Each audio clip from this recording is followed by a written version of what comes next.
What's your level of concern with the Red Sox coming off the road trip? Is that better, Jimmy? You okay with that? Hi, Big C concern, Matt. You don't believe that.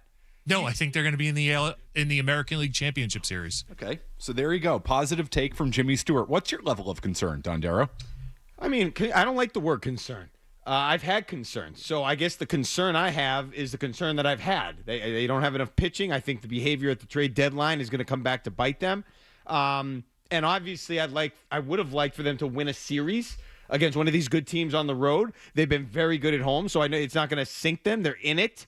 They're competing. They're contending. All those things. I didn't like that they couldn't win a series against a good team on the road. So it's the concern that was a little C is still there, and that C will grow as we continue to go. The C for concern, because I just feel like they don't have the pitching that I wanted them to have, and I thought they had the opportunity to get at the deadline. So is it a road thing? Is it an overall roster thing? What's your major takeaway from that? The thing is, I just don't think they've changed enough. I think the things that are going to come back to haunt them are the things that have been a problem in the past. Something is going to come down to they don't have the talent, they don't have the pitching, they can't get over the hump. And I think we're going to end up back to where we started before the trade deadline, where they don't have the talent. Yeah, so this road trip wasn't concerning to me in any way, shape, or form, simply because I think I know who they are. I mean, I've watched them all season. I know they're not very good on the road. That's who they've been. They dominated home. They're not very good on the road. They've been good, not great against playoff competition. They're better at home. They're not as good on the road. Right now, this team is 39-22 at home. They're excellent at home. They don't win on the road. They're 27-34 on the road. And more importantly, against American League playoff teams, they're 6-9 on the road. So that's kind of who they've been, and that's exactly who they were on this road trip. 6-9, you're winning 1/3 of those games. They won 1/3 of the games on the road against two playoff teams in San Diego, playoff quality teams in San Diego and Houston. So am I concerned by what I saw? Am I freaking out? No, because it's August 14th. I know who this team is, and I'm not surprised that they went 4-6. So, let's not panic over that. It is what it is. That's kind of where I am with this road trip, Dondero. It is what it is with this team. They're going to come home, and they're going to be better, and that's going to be good enough for them. Okay. And I'm not panicking or freaking out. I'm just saying I was hoping, I'm thinking about was there a turning point this year? Is it a different team? What they've been for a while, which is 500. It's spanned years where they've essentially been a 500 team. I'm looking for signs and signals that they've evolved beyond that and above that. Is this the line of demarcation that says, no, they can never be bigger and better? No, but, hey, if they could start to be better on the road this year, based on the turnaround that they've had, where earlier in the year I didn't necessarily think they were a contender, now I think they're an actual team that could get into the playoffs, and then who knows what happens or what could happen. I was hoping that I would see a sign, and that sign would have been, hey, let's go to San Diego, let's go to Houston, and follow up what you've been doing at home with a couple series wins on the road, and maybe look like what the Brewers are doing or something closer to that. I didn't think that was, maybe it was too much to ask, but if you're really a different team on a different trajectory, I would have liked to have seen that, and I didn't. But I think they have proven they're more than a 500 team. I mean, they are. Right now, they're 2.5 games clear of a playoff spot. Yep. They have dominated at home, and I think they have enough.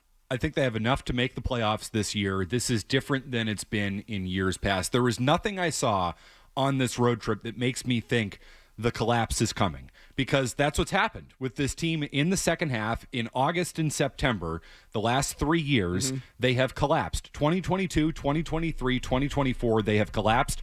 This is not a good road trip for them, but nothing about this trip suggested that the collapse is imminent in any way, shape, or form. So in some ways, I do think they've proven to you what you were hoping. You want them to be more than a 500 team? Well, they have been, and they are, and I think they will continue to be. Maybe my bar is just too high, because I feel like that's pathetic what you're saying. I don't see the collapse imminent. That's what we're hoping for now, that we just don't see the collapse forthcoming. Like, I don't want to live that life. I want to be in a spot where you're actually analyzing, do they have what it takes to win it all? Not am I analyzing, do I see the collapse out on the horizon? I'm sick of that. I'm done with that. I thought this team had a chance to forget about a collapse, to get to a point where we were talking about legitimate championship aspirations. And I like where they are. I'm not freaking out. It was fine. They didn't get swept. But I was hoping at some point, especially after that run into the All-Star break and leading into that point, I was hoping that they were going to really build off the momentum and get to an even higher level. And I'm just, it doesn't feel like they're at that higher level. They're still okay, but not at that higher level I was hoping for. I don't think you have to be in the American League. Okay. I just don't. I don't. This team, right now, so against teams with 500 or better records in the American League, the Red Sox are fourth in the American League. They're 32-33 against teams with 500 records, which, again, doesn't sound very good, but it speaks to the competition in the American League. Mark, this league is flawed. The Red Sox have their flaws. The Red Sox have their issues. I know you say you want them to be championship caliber, championship level. I know you don't believe it based on what you're seeing. I'm telling you, I'm not saying they're the favorite, but I'm telling you they have a puncher's chance to win the American League. And that has a lot to do with the competition, but the Astros are not significantly better than them. The Blue Jays are not significantly better than them. Detroit is not significantly better than them. This thing is wide open. So I know you say that bar is low, and I acknowledge that. You want the Red Sox to always be better. They're a big market team, all of those things. You want it to be, 2018. I do too. I just recognize that that's not what is going on right now. And given the state of competition in the American League, they have almost as good a chance as just about anybody else in this league. I think they're a tier below. I just don't think they have the star power. I think you need stars. I think you need talent. Granted, I understand baseball. You could have Todd Walker. You could have David Murphy, 2004, Carlos Beltran. Guys get insanely hot, could change a team's complexion. Or if, say Don Rafaela does in the playoffs what he did right before the All-Star break, that's different.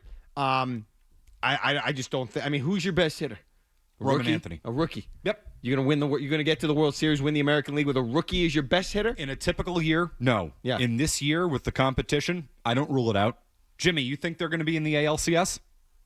I do. I still look at how crappy the rest of the American League is, and there's an opportunity, especially if you get cheating Alex Cora in the playoffs, how he can manipulate not only the lineup, the sign stealing, the bullpen. We've seen it. Like, he's hands-on in-game. He's probably, top 3 tactical manager. If he just quit with the political BS off to the side, keeps cheating, keeps stealing, they get a chance to win it. Yeah, Mark, I agree with you. And they probably are a tier below. They're a second-tier team in the American League. But I just think it has more to do with the teams that you would put in that top tier. I'm not saying I'd bet the Red Sox, but it's not far-fetched to say that they could be right in the mix. They can beat Toronto. They can beat Detroit. They can beat Cleveland. They can beat the Yankees. They can beat Houston. They can beat Seattle. They can beat Texas. So that's your competition, right? They can beat all of them. Yeah, and the same way that you could argue, and it sounds like you would argue, that all those teams could beat the Red Sox. Yeah, it's true, because every single team in this league has a flaw, which does make the trading deadline really frustrating. If you go back to that, and you have every right to feel that way as a Red Sox fan, I feel the same way. If you had added Joe Ryan at the deadline, are you the favorite to win this American League? Yes. You might be. Based on the competition, you certainly might be. So I know you feel strongly about that. I just think I'm not letting them off the hook. And I'm not saying you're letting them off the hook or everyone's. I'm not. I want them to have the championship aspirations and act like it. I want them to go after players at the deadline and not do these little dink and dunk moves, like we saw this year and like what we've seen in years past. I want them to go for it. I think you're rewarded when you do things like that. And I didn't see it, and it's nice. I understand in baseball, you can get hot, and teams, the Diamondbacks a few years ago, they had 6 more wins than the Red Sox. They made the World Series. Good run. Okay, you can do things like that, but they didn't win it, and I want them to act and operate like a team. You're not going to win it every year because it's baseball, but I want them to act that way, and I didn't see them act that way from an organizational perspective, and I look at the lineup. I like it. I'm enjoying this. I just don't think that they have enough to truly contend for the championship, even though they'll be there. They're not going to. It's going to be a 2002 Boston Celtics. They took the Nets to 6 games. It was fun. They made a comeback, but they were never actually really contenders for the championship. That's what it's going to be. I want them to be true, real contenders, and I don't think they are. They're good. They're fun. It's good. They're good. They're better. I'm happy, but they're not true contenders by my estimation, and that's where I want them to get. So how do you define contender? I want more talent, and I want them to behave from a front office perspective like what they used to do.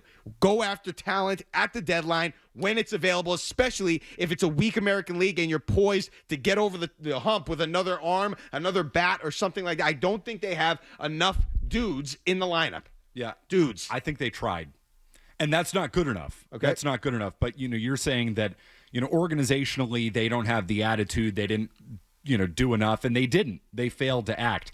I don't think it was for a lack of wanting. I think, and based on, Stu's reporting and based on Jared Carrabis's reporting and based on all the reporting surrounding the deadline, they were in on Joe Ryan. So they were willing to part with Peyton Tolley. They were willing to make it happen. And it didn't happen, probably because Craig Breslow didn't, know how to make a deal, didn't know how to work with people, all that. So I think it was more, the more and more we get further away from this, I kind of feel like the Red Sox just didn't have the prospects that the Twins wanted. And the Red Sox were not willing to give up the major league talent to either get prospects that the Twins wanted or to send them to Minnesota. Because Joe Ryan didn't move. And I know Dave Dombrowski tried to get Joe Ryan at the buzzer, but Dave Dombrowski didn't get him either. So if he moves in the offseason, maybe we have a different conversation. But right now, the Red Sox did whatever it took up until the buzzer to get Joe Ryan. Up until the buzzer, okay? You knew you needed pitching. You knew you could have used some pitching. Why didn't they do it instead of waiting until the 11th hour? Do it in advance. Fair. Or how about this? Why didn't they do it when they had the piece that they were going to move in a Rafael Devers? And it doesn't have to be Joe Ryan. Why didn't you get anything back for Rafael Devers that could have helped you? And then you're listening to Craig Breslow after the trade deadline at his press conference talk about it takes two to tango, and we needed, we were looking at more impact players, but you need somebody that they want, and blah, blah, blah. You had somebody that they would have wanted, and you got developmental opportunities. So, Dondero, I appreciate your passion. I think the Devers deal was money, and they got crap for Devers right now. It looks like they got porked on that deal majorly. I think they had a deal for Joe Ryan like 4 weeks before the deadline, and either ownership blocked it on the Red Sox side, the Twins side, maybe Carlos Correa blocked it because he has a no-trade clause. I think that they started going back to Joe Ryan 2 or 3 days before the deadline, and they came up without Joe Ryan, which they should have gotten Joe Ryan done, but they didn't. Yeah, and they didn't get anything done, and you have... I hate that I'm being logical about this. No, honestly, Stu, stop it. That's not allowed on this program. We can't be doing that. I don't like it. Makes me feel very... I feel yucky. No, I feel like I have the ick more so than usual today. I don't like it. Here's what I do like. I think the Red Sox, despite what happened on this road trip, they're a playoff team. They're 2.5 games clear. They have 39 games remaining. Only 16 of those 39 games are against teams in the playoff race. The schedule is weak. Only 7 of those games against playoff teams or teams in the playoff race are on the road, which is good because they can't play on the road. I mean, they're great at home, can't play on the road. They're fine. They'll be okay. Mark wants them to be more than okay. I don't fault you for feeling that way one bit as a Red Sox fan. They're not perfect. I get that. I understand that. But they're good enough. I think in some ways my biggest concern might be the manager. Based on what happened again last night, I'm starting to think the manager might be a little bit unhinged, might be a little out of control right now.